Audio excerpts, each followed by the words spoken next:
Pse nuk e kandidoi zoti Kurti Vjosa Osmanin?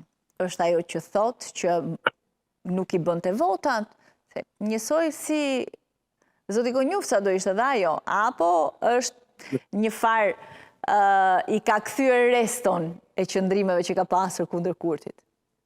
Duket që është konflikt më i thellë dhe është më i gjatë. Zonja Osmani dhe zoti Kurti kanë bërë mrekullin duke e fshehur këtë konflikt në të kaluarën dhe duke na portretuar një marrëdhënie të shëndoshme mes tyre. Ne kemi vrejtur ca qarje të cilat janë shprehur aty këtu, por duket se ato qarje janë më të mëdha se që kemi paramenduar dhe nuk ka pasur vullnet nga zoti Kurti që nga dita e parë e procesit që zonja Osmani ta kandidoi. Tash interpretimet pse u bë se si patëm numrat, ato mund të jenë justifikime politike të cilat i konvenojnë njerëz apo tjetrës palë, por unë mendoj që nuk ka ekzistuar vullneti që të shtyhet përpara zonja Osmanit. Them të drejtën. Edhe po të shtyhej, nuk është se do të kishte të garantuar zonja Osmani zgjedhjen, do të kishte numrat e subjekteve tjera politike, por e qartë është, nëse përcjell me vëmendje zotin Kurti dhe lëvizjen vetëvendosje, e qartë është se ata nuk kanë pasur ndonjë vullnet për ta shtyrë përpara zonjës.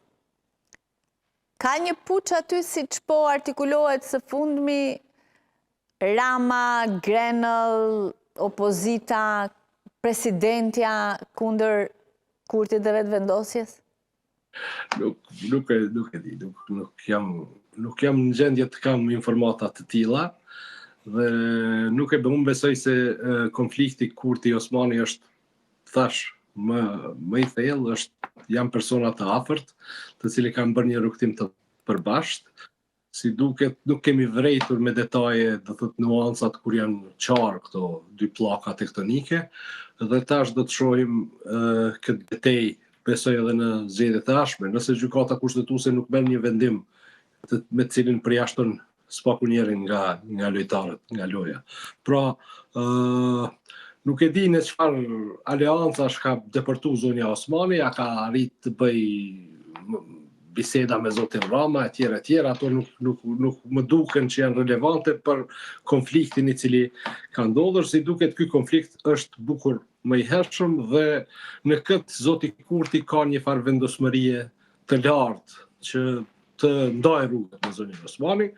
Si duket tash kryo ndarje do të përkthehet edhe në betejë politike ku zonja Osmani do të merr një prej pozitave kyçe të zërit opozitar brenda Kosovës. Kjo natyrisht ka të bëjë me personën e saj, me natyrën e komunikimit të saj, e cila mund të jetë që do t'i nevojitet opozitës në të ardhmen. Me lëvizje të resh e zonjën Osmani, apo mund të rikthehet tek LDK-ja? Pikë së pari, zonja Osmani është presidente deri me 4 prill.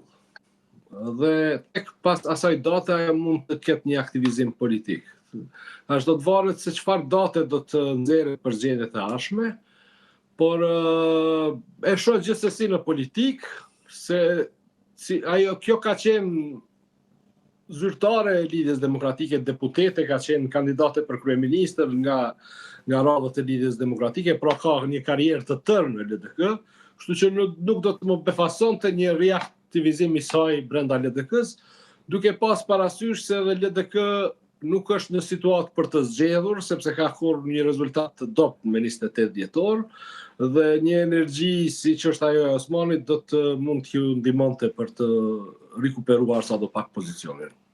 Mirë, 2 muaj kohë, për çfarë mund t'i duhen vetëvendosjes? Sepse kur ke vullnet kanë përshtypjen 24 orë i mbyll marrëveshjet politike. Ajo është pyetje e ardhshme logjike.